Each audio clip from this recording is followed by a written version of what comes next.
شروع سے جی. حافظ محمد ریاض. اچھا ماشاء اللہ.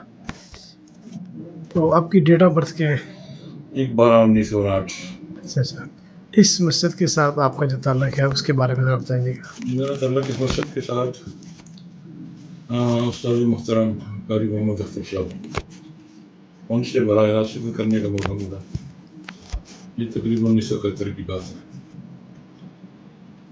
اور اتفاق یہ ہے کہ میں پہلا شاگرد ان کا جن نے براہ راست ان سے شکر کیا اور پایا تکبیر اللہ کو ان سے انہیں کی زیرہ سے پڑھا. 4 سال تقریباً یہاں قرآن میں ہے اور ان کی تربیت کرائے تو پڑھانے کا موقع بھی ملا ان کے ساتھ. اور خاص کر طریق ختم نبوت کے اندر جب استاد جیل کے اندر چلے گئے تو چند اشخاص جو بزرگ سے گاؤں کے وہ میری طرف ان کو بھیجا گیا کہ قاری صاحب کے عدم موجودگی کے اندر جو ہے نا یہ تدریس کا سلسلہ جاری ہو. تو میں نے الحمدللہ 3 مہینے اچھے طریقے سے کام کیا اور استادوں کے اعتماد پر جو ان کا اعتماد تھا پورا اترنے کی کوشش کی. قاری صاحب کی زندگی کا کوئی یادگار واقعہ؟ قاری صاحب آج کے دور کا انسان نہیں تھا. وہ توکل اللہ پر ان کا کامل یقین تھا. دنیا سے رغبت نہیں تھی، دین سے اس طرح کی محبت تھی کہ ساری مقصد زندگی دین تھا. اور دنیا پر کبھی بھی نظر انہوں نے کی بلکہ دنیا کو جن نے بنایا اس کو بھی اچھا تصور نہیں کرتے تھے. توکل اللہ والے لوگ تھے.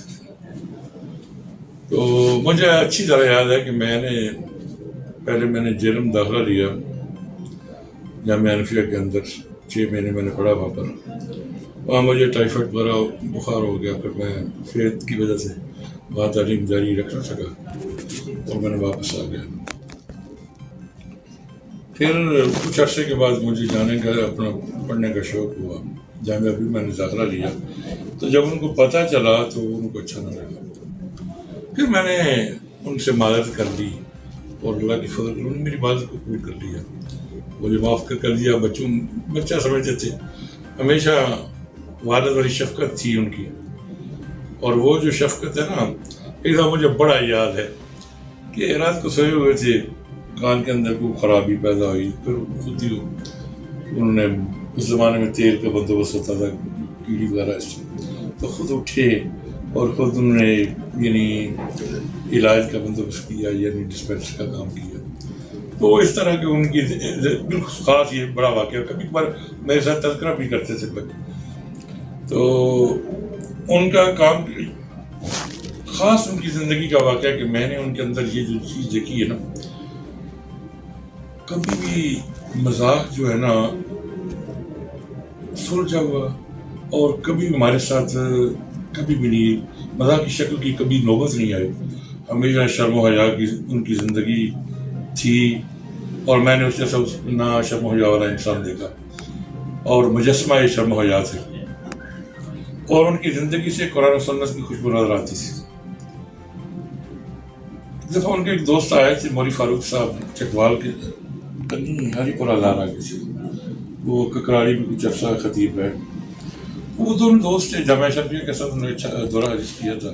مزاج بھی تھا، مذاق بھی تھا ان کا. لیکن انہوں نے کہا کہ بھائی میرے ساتھ یہ بچے ہیں.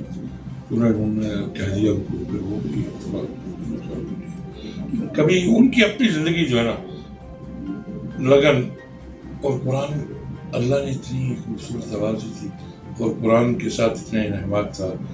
جی چاہتا تھا قرآن سننے. یہ ان کو بتا کہ اب بھی جب کبھی پڑھتے تھے نا قرآن اللہ نے آواز بھی دی تھی اور تقویٰ بھی دیا تھا.